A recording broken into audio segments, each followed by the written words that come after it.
सोनीपत से विधायक सुरेंद्र पवार आज लगभग 60 दिनों के बाद जेल से बाहर आए। जैसे वो जेल से बाहर आए, कार्यकर्ताओं और परिजनों ने स्वागत किया और साथ ही मिठाई खिलाकर मीठा मुंह कराया। सुरेंद्र पवार बोले कि ईडी की रेड खास तौर पर विपक्षी एमएलए और मंत्री पर होती है। इसी के साथ उन्होंने कहा कि चुनावी कैंपेन अब वो जोरों शोरों से चलाएंगे। इतना ही नहीं, उन्होंने कहा कि खुद सोनीपत की जनता अब चुनाव लड़ेगी। और जाते जाते उन्होंने कहा कि अब जेल से सीधा वो वैष्णो देवी जाकर मां का आशीर्वाद भी लेंगे।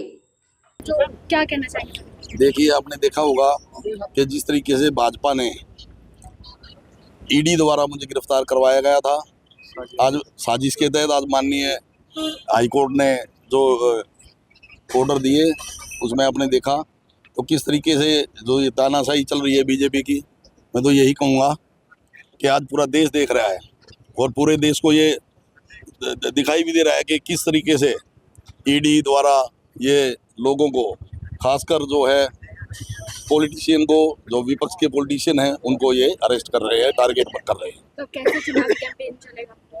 देखिए, चुनाव जो है सोनीपत से प्रत्याशी हूँ कांग्रेस पार्टी का, और सोनीपत की जनता जो है, देवतुल्य जो जनता है, वो लगातार जो है चुनाव लड़ रही थी और से भी कोई ये इंतजार था कि भाई कब मैं बाहर आऊँ।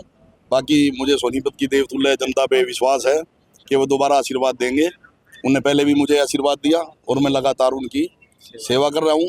और मैं अपने सोनीपत विधानसभा की जनता का जो है 7 जन्मों तक भी एक एक खून का कतरा जब तक शरीर में है, मैं उनका आभारी रहूँगा। तो बाहर आए हैं, सबसे पहले किससे मुलाकात करेंगे, कहाँ जाएंगे? देखिए, मैं अभी जो है मैं माता वैष्णो देवी दरबार।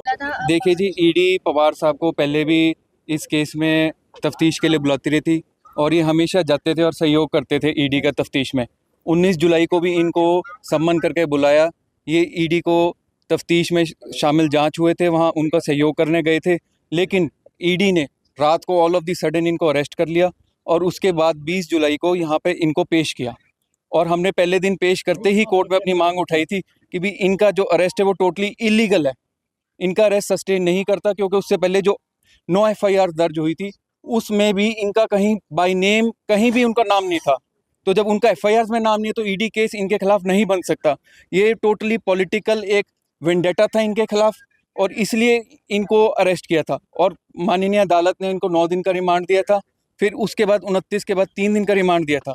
इन सारी चीज़ों को हमने हाई कोर्ट में चैलेंज किया एंड हाई कोर्ट ने उन सारी चीज़ों को संज्ञान लेते हुए वो सारे ऑर्डर्स और इनका arrest totally unlawful arrest declare कर दिया है। और अब जो रिमांड ऑर्डर्स थे वो भी क्वैश कर दिए हैं सर।